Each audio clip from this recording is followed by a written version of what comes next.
So as soon as I have a leg out, I like to have my hand resting on that forward knee.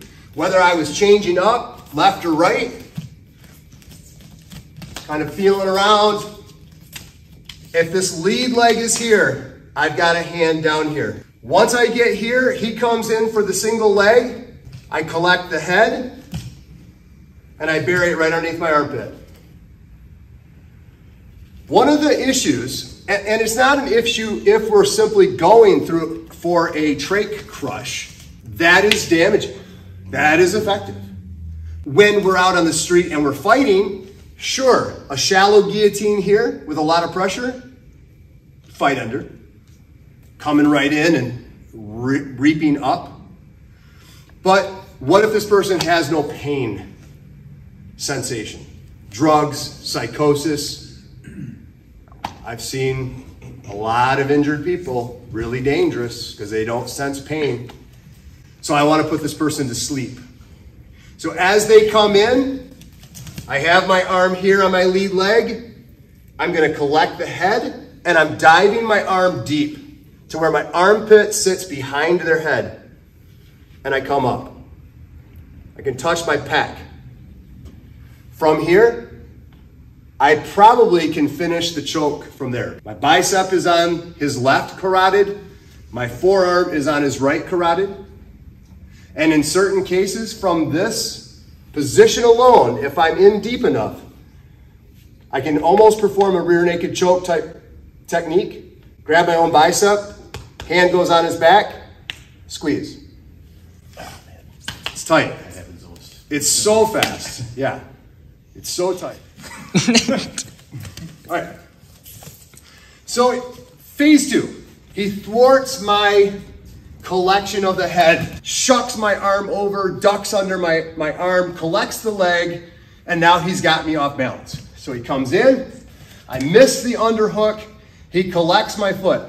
Now is the time we've got to make some quick decisions. Or he's going to take me down. He's going to take me down. I'm not going to have a guillotine, and I'm just going to be all kinds of messed up. I like to start to get my balance, get my foot out a little bit, but at the same time, I realize this leg is in danger. Come over to the outside. Come out to the outside and put him at least in a little bit of a half guard. Half guard, what I mean by that is I'm controlling at least this side of the hip with a hook. And I can steer his head a little bit as well. Maybe make some space. Maybe it's so much that he loses this. But what I'm going to do here, because he thwarted my underhook on this side, now that I have my foot on the outside, I'm switching to the opposite side. So instead of the same side as the lead foot, coming under and closing it up, he thwarted that, he closed it. I don't have that option. I'm going to move to the other side and come in. Notice I have this little short hand here. I'm going to do a short choke. So I'm going to cheat a little bit. I still have a nice deep guillotine here. I was able to stuff the arm. I just simply reversed. I went to the other side, brought the hand up, grab that hand, push, get the tap. If that doesn't work, I'm going to the ground. And then we got to start getting space between us and working our ground game. But here's one more chance at finishing this choke from a failed attempt on the single leg takedown. So one more time, comes in, shucks underneath. I'm in big trouble. He collects one leg. I got to get my balance right away, make some space. Notice how I'm kind of switching his head from one side to the other. He's got this blocking. Get my leg out, change to the other side, keep pushing it over, bring up the hand, short choke, finish. Give it a try. 1, 2, 3. The polishing. If I try to move my knee out, it's going to be really difficult. He's controlling my knee. He's got my knee collected right now. And I'm already working hard enough to keep my balance. So what I like to do is, instead of loading up like this where he could throw me over his head or take me down, is I'm going to steer the head, steer the body. So I come in, I sprawl just a little bit, but watch this foot. This is why we do so many egg beaters. I don't have to move my knee. All I have to do is pivot my foot out.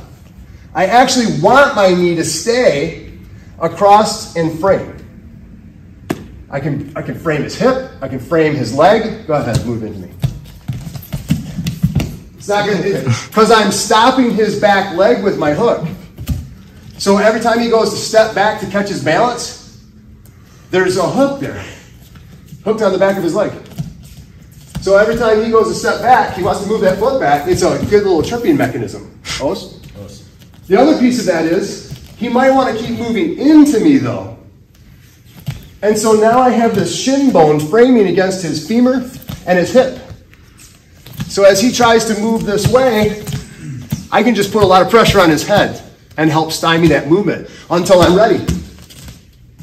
And then I come in. So again, it's using this beauty of jiu-jitsu. The push-pull. No, don't come in. Whatever you do, don't push into me. Oh, okay. Right? It's using their energy against them.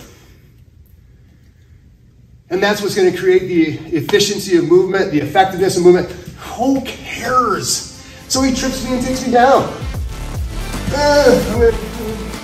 Takes me down. Oh, no. Oh, it looks like Tuesday.